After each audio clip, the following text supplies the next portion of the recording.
जय माता दी। दोस्तों, आपने अक्सर सुना होगा कि लोग प्यार के रिश्ते की तुलना एक नाजुक डोर से करते हैं, पर यह भी कहा जाता है कि प्यार में बहुत ताकत होती है, बहुत मजबूती होती है। तो क्या कारण है जिसकी वजह से ये कहा जाता है कि प्यार का रिश्ता एक नाजुक डोर की तरह है? चलिए दोस्तों, आज मैं आपको ये समझाती हूँ। देखिए, इसका मतलब ये है कि प्रेम एक ऐसी नाजुक डोर या एक ऐसा नाजुक धागा है जिसे आप जोर से झटका दे या जोर से खींचे तो ये टूट सकता है। बहुत से लोग ये गलती कर बैठते हैं, कुछ ऐसी छोटी बात होती है और इसे उतना खींचकर इतना बड़ा कर देते हैं कि रिश्ता आखिरकार वो टूट ही जाता है, वो बिखर जाता है।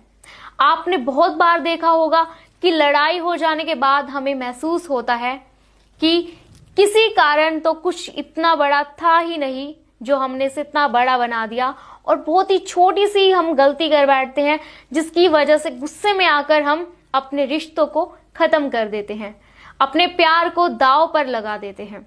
एक रिश्ता जो हमारे जीवन का महत्वपूर्ण हिस्सा था, जिसको हमने इतना समय दिया और उसको हमने आवेश में आकर, गुस्से में आकर, किसी की बातों में आकर या छोटी छोटी बातों का मुद्दा बनाकर हमने हमेशा के लिए उसे खो दिया या अपने आप से अलग कर दिया।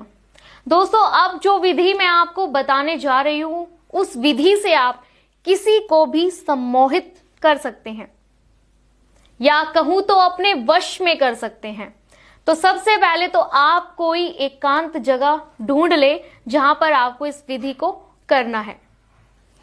कोई आपको देखे ना, इस बात का आपको विशेष रूप से ध्यान रखना है।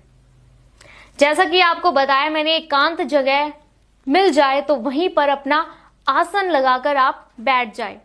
फिर उस जगह पर एक दीपक जला ले और ध्यान रहे कि वो दीपक आपको किसी तेल में नहीं बल्कि शुद्ध घी में जलाना है।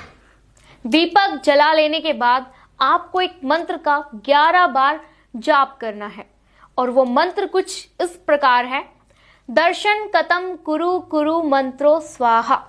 ये वो मंत्र है जिसका जाप आपको 11 बार करना है, और मंत्र के साथ ही अपनी उस प्रेमिका का चेहरा आपको अपने दिमाग में लाना है। पूरी कोशिश करें, कोशिश इतनी होनी चाहिए कि दीपक की लो में आपको अपनी प्रेमिका का चेहरा खुद ब खुद नजर आ जाए। और जैसे ही आपको अपनी प्रेमिका का चेहरा उस लो में दिख जाए और मंत्र का 11 बार आपको कंटिन्यू जाप करते रहना है, और वैसे ही दीपक को एक ही फूंक मारकर उसे उसी समय बुझा दे। इस बात का ध्यान रखें कि ये विधि आपको सिर्फ और सिर्फ शुक्रवार के दिन ही करनी है, और अगर आप लगातार इस विधि को शुक्रवार तक कर लेते हैं तो ये मान लीजिए कि आपका प्यार आपसे दूर नहीं है और बहुत जल्द वो आपके वश में होने वाला है। ये समझिए कि वश में हो चुका। तो दोस्तों, अगर आप किसी भी प्रकार की समस्या से जूझ रहे हैं या किसी प्रकार की आपको समस्या है, तो स्क्रीन पर ये हमारा नंबर दिया गया है, और इस नंबर पर आप अभी कॉल करें और अपनी समस्याओं का निवारण करें। अपने प्यार को पाएं, अपने जीवन को खुशहाल बनाएं गुरुजी द्वारा बताए गए इस मंत्र से। तो दोस्तों, इस मंत्र को अपनाएं, इस टोटके को अपनाएं, अपने जीवन में ढेर सारी खुशियां लेकर आए। खुश रहें। मैं लेती हूं आपसे विदा। जय माता दी।